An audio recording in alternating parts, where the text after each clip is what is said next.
You walk into a clearing, and someone is already standing there. She comes up to about your waist. She is a grown adult, barely 3.5 feet tall, and her brain is a third the size of yours. She is not a child. She is not a story. She is just a different kind of human. And right now, the two of you are sharing the same planet. That happened. For almost the entire time there have been humans, you would not have been the only kind. There were others, some tiny, some huge, some with a brain the size of an orange. And then, one at a time, every other kind of human vanished. All of them. So what happened? Nobody sits with this part. We say humans, like it means us, one kind, the kind reading this. But that is brand new. For most of the story, the planet was crowded with different kinds of people at the same time. Go back 70,000 years and look around. There was us in Africa. There are the Neanderthals all over Europe. There are the Denisovans out in Asia. And on one island in Indonesia, there is the strangest one of all. 4 kinds of human alive at the same moment, breathing the same air. And we were just one of them. Not the favorite, just one more kind of person.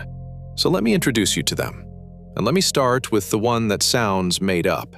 On the island of Flores, there was a human 3.5 feet tall, fully grown. Scientists call them Homo Floresiensis. Everyone else calls them the Hobbits, and the name fits. Picture an adult, an actual adult with kids and a whole life who comes up to your belt. Their brain was a third the size of yours. And they were not some failed, helpless little creature. They made stone tools. They hunted. So what does a 3-foot-tall human hunt? Baby elephants. I am not joking. Flores had its own dwarf elephants, a shrunk-down species called stegodon, and the hobbits went after the young ones.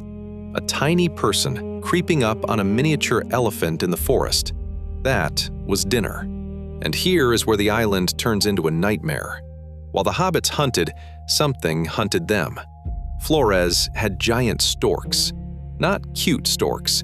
Storks that stood almost 6 feet tall, taller than you, big enough to swallow a young hobbit whole. So you have 3-foot humans spearing baby elephants while 6-foot birds watch them like a menu. That is a real place. It really existed. And the hobbits lived there for hundreds of thousands of years.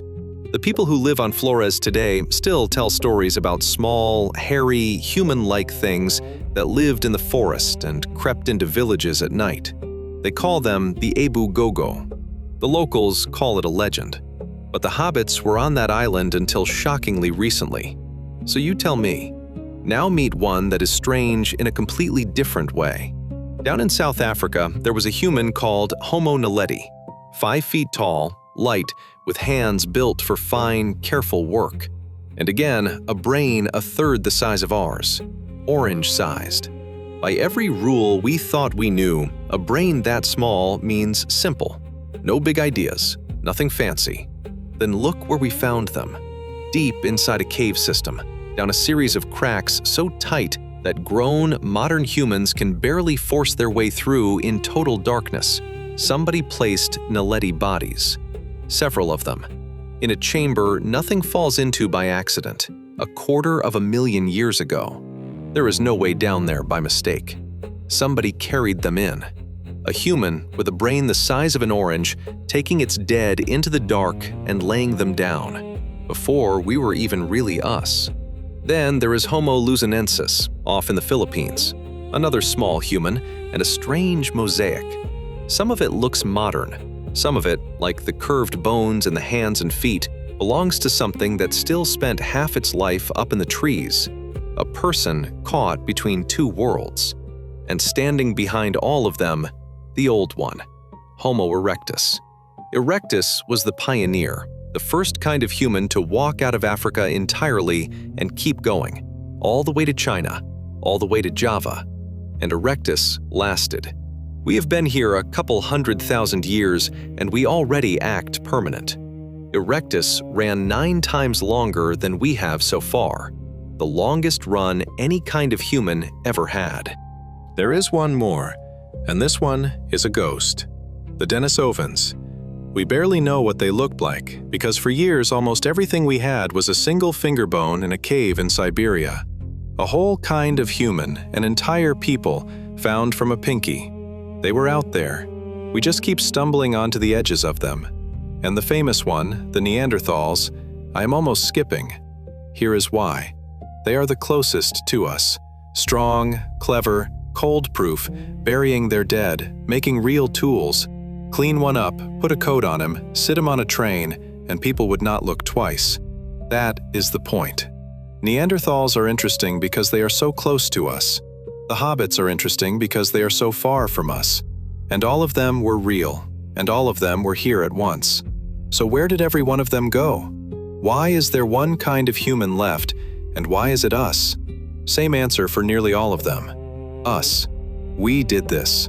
The oldest kinds, like erectus, faded over deep time, the slow way, before we were a factor.